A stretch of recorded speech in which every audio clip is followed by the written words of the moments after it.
Всем привет, друзья! Меня зовут Петр. Добро пожаловать на мой канал. Вы смотрите первое видео из серии про Израиль. И начать я хотел бы с того, что расскажу вам три самые главные вещи, три, на мой взгляд, самых важных факта про Израиль. К слову сказать, я в Израиле оказался довольно-таки случайно. Ну, то есть как случайно? Понятное дело, что Израиль – это не то место, где можно случайно оказаться. Осенью 2022 года я, как и многие другие, был вынужден уехать из России из-за мобилизации. Но я уезжал просто куда-то. У меня не было плана, я ни к чему ни к такому не готовился. Израиль не был моей целью.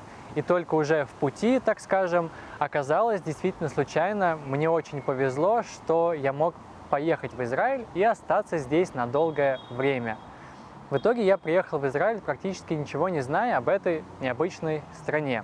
Поэтому я и решил начать именно с такого видео, так сказать, краткий экскурс. Самое важное, что нужно знать про Израиль.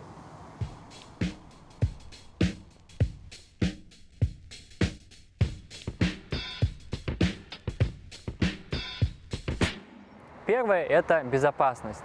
Не то чтобы это прям самое-самое важное, но, по крайней мере, это самое первое, с чем вы обязательно столкнетесь, даже еще не попав в Израиль.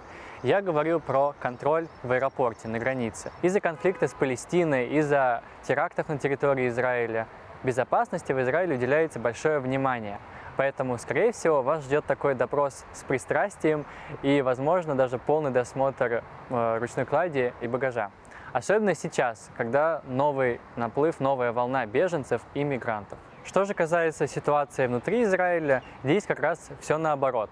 Не сравните, например, с Москвой, где полицейские на каждом углу, на входе в метро вас досматривают, как будто вы в аэропорте. Я уж не говорю про большое количество камер. В Израиле ничего такого нет, по крайней мере, я этого не заметил. А вот что довольно необычно, это видеть большое количество военных на улицах Израиля. Это потому, что в Израиле, как вы, наверное, знаете, все должны служить в армии, и мужчины, и женщины, 2 года. Но армия здесь устроена по-другому, не как в России. У солдат есть выходные, поэтому их так много на улице, то есть они там куда-то едут. У них, наверное, выходные там в разные дни недели. Вот кто-то едет домой, а кто-то едет обратно в часть. Просто выглядит довольно странно, потому что они часто прямо с оружием, типа там с автоматами такие. Ну и в некоторых районах Израиля часто летают военные там самолеты и вертолеты. Вертолет опять летит какой-то. А так, подводя итог, можно сказать, что большой брат, может быть, и следит здесь за тобой в Израиле изо всех углов, но, по крайней мере, ты этого совсем не замечаешь, и атмосфера здесь такая спокойная, расслабленная, при этом чувствуешь себя в безопасности.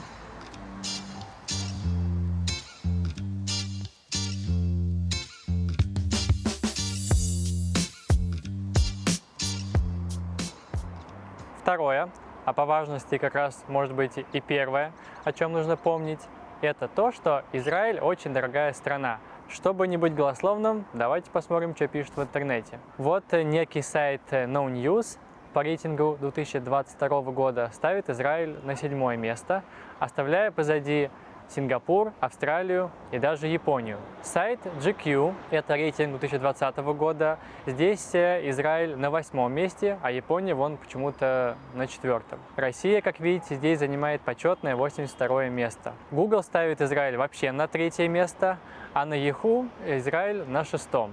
Понятное дело, что эти рейтинги, если они, конечно, хорошие, добросовестные, составляются довольно сложно. То есть они учитывают в себе много факторов. Это стоимость продуктов, услуг, недвижимости, там, топлива и так далее. Что нас в первую очередь интересует, это где мы будем жить и как мы будем питаться, что мы будем есть. Продукты здесь в 1,5, а то и в 2 раза дороже, чем в России. Например, какой-нибудь хлеб здесь в среднем стоит 15 шекелей, это получается 250 рублей. И это средняя цена, то есть бывает и дороже. Зато, как и практически, наверное, в любой южной стране, здесь относительно дешевые это фрукты, овощи, орехи, там, и сухофрукты, специи и так далее. Также поесть можно в кафе, там, в ресторанах. Честно говоря, я особо здесь не ходил по кафе. Вот, к примеру, могу сказать, один раз был в Тель-Авиве, зашел совершенно случайно в какое-то первое попавшееся веганское кафе. Да, веганское, тут поэтому чуть-чуть дороже. Вот, и взял веганский бургер за 50 шекелей. Другой пример – это всякие такие придорожные забегаловки, тоже не в Тель-Авиве, в каких-то более мелких городах. Я часто в таких покупаю себе фалафель, там, с хумусом, с овощами, они очень сытные, вкусные. Здесь цена немножко варьируется, но самое дешевое, что я видел, это 10 шекелей, то есть 200 рублей за реально сытный ланч, такой перекус. Вот, от 10 шекелей до 20. Ну, то есть вполне себе приемлемо, даже, наверное, дешевле, чем в Москве. Кстати, если вы меня смотрите из других стран, напишите, какая у вас там ситуация с ценами. А если из России, тоже напишите, потому что я давно оттуда уехал, ну как осенью, и на тот момент уже там все довольно быстро дорожало. Теперь давайте поговорим про жилье. Допустим, я планирую поехать в Израиль через месяц. Я записываю это видео в январе. Вот как раз в марте на неделю вдвоем с кем-то. Теперь давайте поставим жилье целиком, чтобы было, и посмотрим, какие есть варианты. Нижняя граница, как мы видим, в районе 40-46 евро за ночь.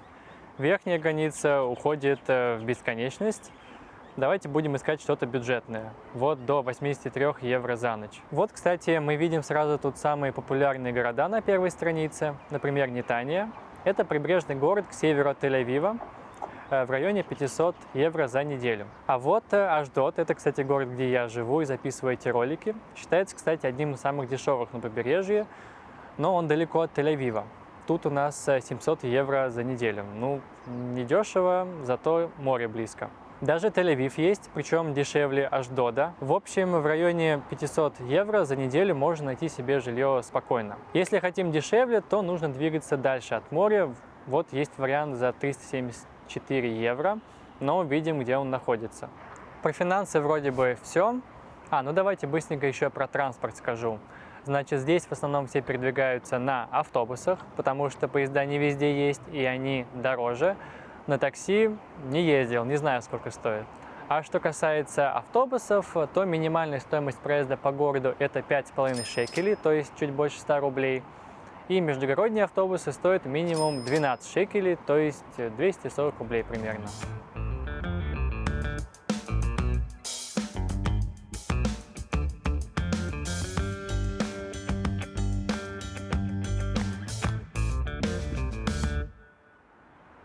Переходим к последнему пункту на сегодня.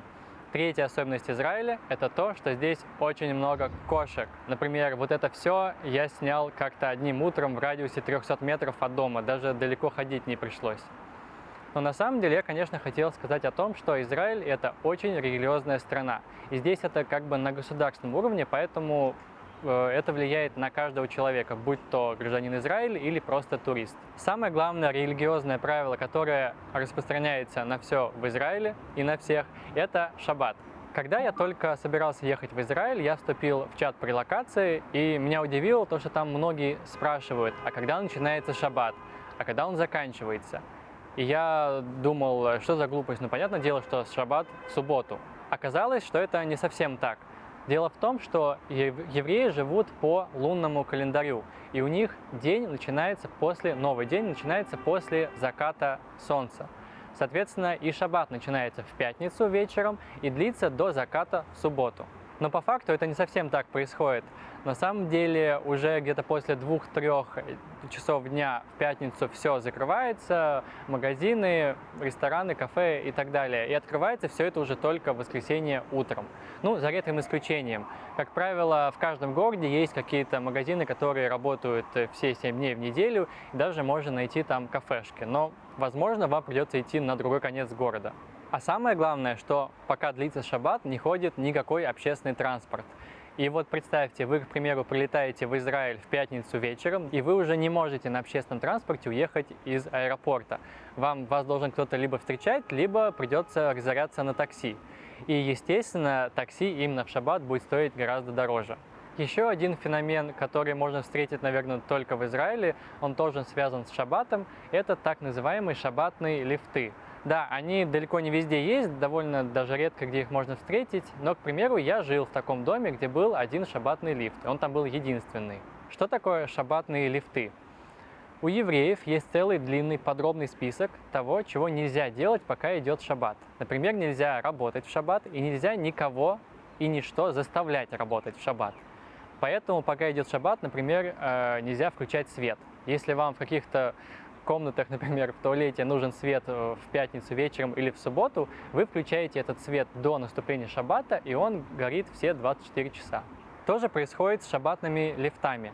Они автоматически, как после наступления шаббата, перестают реагировать на кнопки и ездят сами как бы по определенному, так скажем, маршруту. То есть до последнего этажа едет лифт без остановки, а потом на каждом этаже двери открываются на какой-то довольно долгий срок, допустим, минута или две, чтобы все успели зайти и выйти. Поэтому, если вы живете на высоком этаже и у вас единственный шаббатный лифт, который работает, то дорога вниз может занять довольно долгое время, например, минут 20. Понятное дело, что можно спуститься пешком по лестнице, но естественно, что не все это могут сделать, допустим, если есть дети или пожилые какие-то там родители, бабушки, дедушки.